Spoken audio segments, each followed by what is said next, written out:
Hey everybody, welcome back to Cure for the Common Game. I am kind of excited about this deck, Mr. Molimo here. This deck is the result of a deck building challenge issued by one of the forums that I'm in. And it was several comments, and they have named the deck Dollar Tree because what it is there can be no cards in the deck over $1. And they chose mono green, hence the name Dollar Tree. Anyway, so started looking for a commander, and finding a dollar commander is in mono green surprisingly not hard. So I chose Molimo here simply because there's so many ways to make him huge.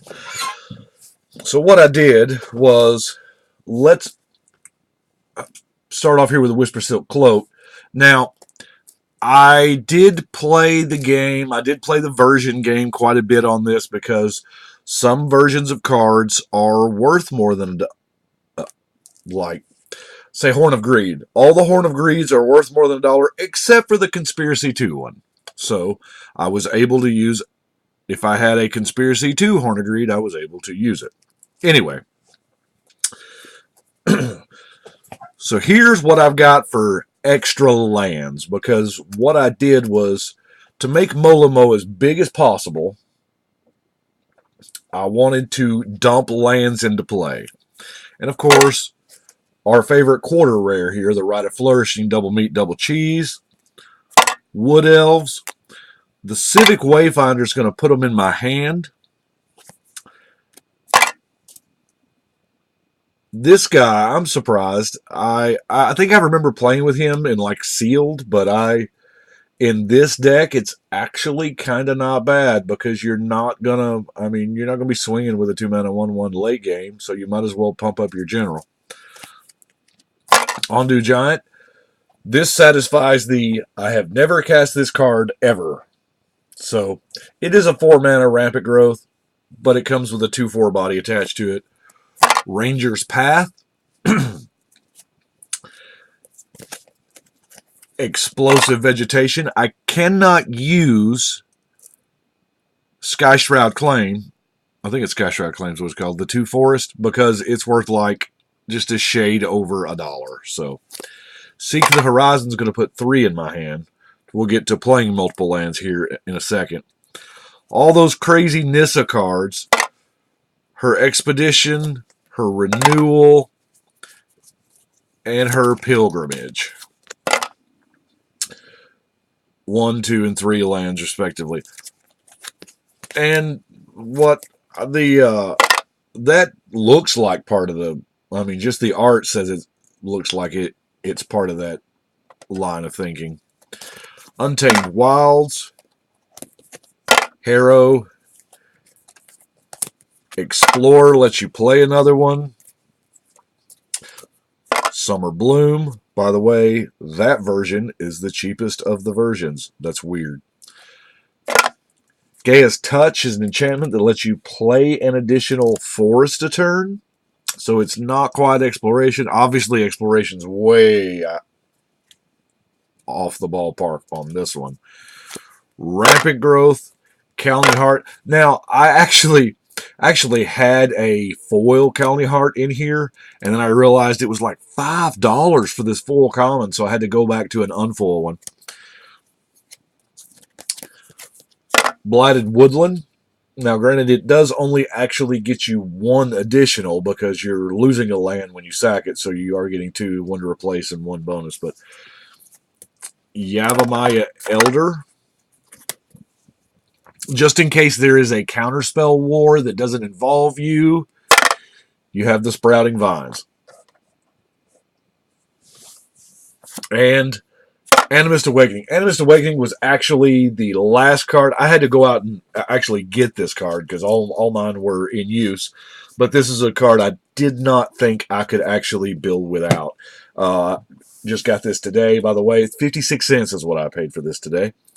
Now, for landfall, I only have 4 per se landfall creature or landfall cards. Now, this is not bad. landfall to put a counter on Molimo or gain 2 life, more than likely you're going to be putting the counter on him or on some using the counter option. But if not, if you're in dire straits, you can gain some life too. The Gladeheart,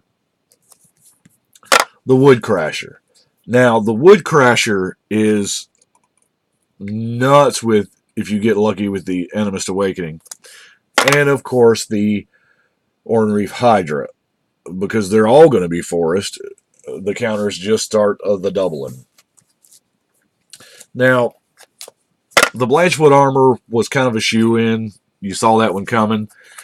Aspect of the Wolf is half of a Blanchwood armor. That's, I mean, a lot of words. It's half of a Blanchwood armor. And Primal Bellow, yes, a year ago this would not have been possible because this was a crazy uncommon, but it got reprinted and now it's below $1. Not much, but it is below $1. Scoot Mob, because you're going to have those lands. Traproot Kami, and now it's been a long time since I played with this guy, and I think it was in Betrayer Sealed.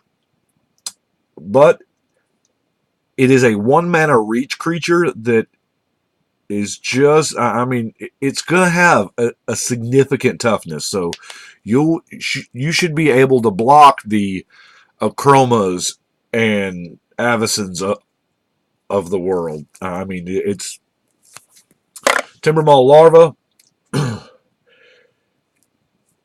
You just got to worry about him getting killed when it's not your attack step. That's Waiting in the Weeds. Funny, a lot of y'all may not know the story behind Waiting in the Weeds. This was actually not supposed to be cats. This was Mark Rosewater's first attempt at making squirrels. In the art description that they gave the artist Susan Van Camp here, it said weeds and just you could see eyes. And then the art came back and it had these cats in it, so they had to change it from squirrel tokens to cat tokens, which is why this makes 1/1 green cats. That is so weird. But still a good story nonetheless. The Game Warden, I'm telling you, here again, you'll be able to dig pretty deep with this guy and to get a creature. Treefolk Seedling, another good toughness. Now, this one does not have reach, but it is a good toughness creature. Reach of Branches. Oh my God. This is out. I don't know if I've actually done the Tribal Treefolk deck yet, but this is an all-star. The ability to essentially, your landfall has kicker 5, and you get a 2/5 Treefolk. It's pretty neat. The Behemoth. It's not gonna take very many turns to get this up to an 8/8 trample. The Twin Grove, of course, brings his buddy and counts forest. Howl the Night Pack also counts forest in a hardcore way. Gaea's Liege. Now, Gaea's Liege, it has been a long time since this guy has cast a Gaea's Liege. And yes, you can turn opposing lands into basic forest, which does work with things like, oh my gosh, Maze of Ith. If we're putting all our eggs in this one Molimo basket, Maze of Ith ruins our day. Because we don't really have a lot of land destruction in here. So Gaea's Liege is our out. Granted, it's not a strong out. We don't have a lot of options here.